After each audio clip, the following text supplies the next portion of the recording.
അല്ലാഹുവിന്റെ മുന്നില് നമുക്ക് അഹങ്കരിക്കാനോ നമുക്ക് കിബർ നടിക്കാനോ യാതൊരു അവകാശവുമില്ല.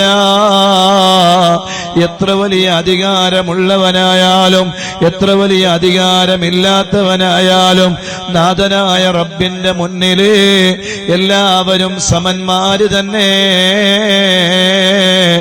എത്ര വലിയ ലോക പോലീസായി ചമഞ്ഞാലും അല്ലാഹുവിന്റെ മുന്നിലെല്ലാം വളരെ നിസ്സാരമാണ്.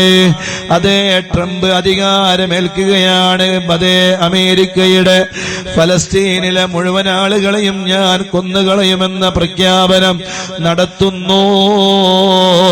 അല്ലാഹുവിന്റെ വലിയ പരീക്ഷണം അമേരിക്കയിലേക്ക് വരികയാണ്.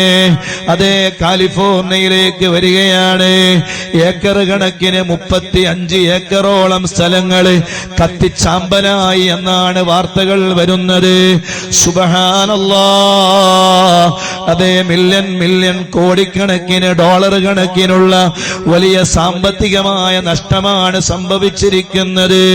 എത്രയോ കാടുകളാണ് കത്തിയത്, എത്രയോ ബിൽഡിങ്ങുകളാണ് കത്തിയത്, എത്രയോ വലിയ താരങ്ങളുടെ വർഷങ്ങളായി സൂക്ഷിച്ചിരിക്കുന്ന വലിയ ഫലകങ്ങളും ഷീൽഡുകളും അവർക്ക് കിട്ടിയ വലിയ വലിയ സമ്മാനങ്ങളുമാണ് കത്തി നശിച്ചിരിക്കുന്നത്. നാഥനായ റബ്ബിന്റെ തീരുമാനം വന്നാൽ അല്ലാഹുവിന്റെ മുന്നിൽ എല്ലാം നിസ്സാരമാണ്. എത്ര വലിയ ആളുകളായാലും അല്ലാഹ് എന്ന യജമാനനായ റബ്ബിന്റെ തീരുമാനമല്ലാതെ ഇവിടെ ഒരു തീരുമാനവും നടക്കൂല. എത്ര പാവപ്പെട്ടവരെ കൊല്ലുമെന്ന് പറഞ്ഞാലും ഇല്ലായ്മ ചെയ്യുമെന്ന് പറഞ്ഞാലും എത്രയും പെട്ടെന്ന് അതിനുള്ള പരിഹാരമുണ്ടാക്കിയില്ല എങ്കിൽ എല്ലാവരെയും ഞാൻ കത്തിച്ചു കളയുമെന്ന് പറഞ്ഞാലും അല്ലാഹുവിന്റെ മുന്നിലെ ആ വാക്കുകൾക്കൊക്കെ വലിയ പരിഹാരമുണ്ടേ. അല്ലാഹു നമ്മുടെ മുന്നിലെ വലിയ തെളിവുകൾ കാണിച്ചു തരികയാണ്. വളരെ സുന്ദരമായ വളരെ കാഴ്ചകൾ കാണിച്ചു തരികയാണ്.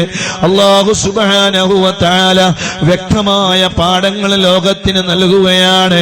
അതുകൊണ്ട് മുഅ്മിനീങ്ങളെ, നമുക്ക് മടങ്ങണം അല്ലാഹുവിലേക്ക്, നാഥനായ റബ്ബിലേക്ക് നമുക്ക് മടങ്ങണം. ആ റബ്ബിലേക്ക് നമ്മുടെ മനസ്സ് തിരിയണം. അല്ലാഹുവിലേക്ക് ഖേദിച്ച് മടങ്ങണം. നമ്മളാരും ഒന്നുമല്ല. ഇതിന്റെ എല്ലാം നിയന്ത്രിതാവായി യജമാനനായ റബ്ബ് ഇവിടെയുണ്ട് എന്ന ബോധം നമ്മുടെ ഖൽബിൽ വേണേ.